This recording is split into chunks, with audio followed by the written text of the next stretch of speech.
J'ai un jeu de patience en partant, c'est pas ma force. Sauter comme ça d'une falaise, c'est pas ma force. Je dirais que la combinaison des deux, là. Ah, là, C'est là. pas pour toi. Ouais, moi, je suis plus un type crème glacée à vanille. Ah oui, tout de même? Ouais. Ouais. Je te lance sur ton Vanilla Ice qui a diminué le spectacle. Ah, quel beau lien, Mathieu.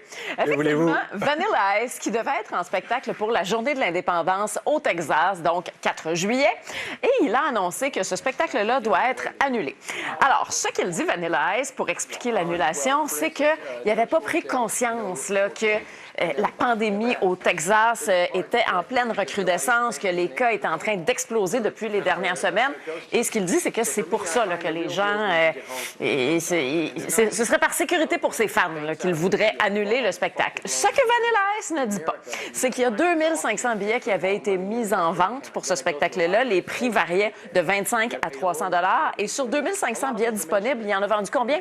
284. Ah, Donc, ceci explique cela, peut-être. Ceci explique cela, sauf qu'il faut quand même lui donner raison sur une chose, c'est-à-dire que l'année passée, il avait joué dans la même salle et il y avait 1800 personnes qui avaient acheté des billets. Donc, c'est probablement, effectivement, à cause de la pandémie que les gens n'ont pas envie d'aller voir un spectacle au Texas en ce moment. Alors, les gens sont restés de glace. Ice, ice, baby. Toi aussi, c'est certain. Dans ta sélection, tu as dit, ah non... Je vais prendre la nouvelle de Vanilla Ice, ça va me permettre de faire Exactement, tu as tout compris, Puis mon principe. Je me suis dit, si je parle de ça, je vais pouvoir faire jouer Ice, Ice, baby. Tu aurais pu prendre le Ninja Rap aussi, qu'il y avait dans les Ninja Turtles. Là, Je vais essayer de trouver ça. Il y a un bon best-of quand même, Vanilla Ice. David Gilmour, maintenant, qui lance du nouveau matériel. C'était assez attendu, merci. Ah, tout est là. Ouais, hein? Parlons donc du Père Noël.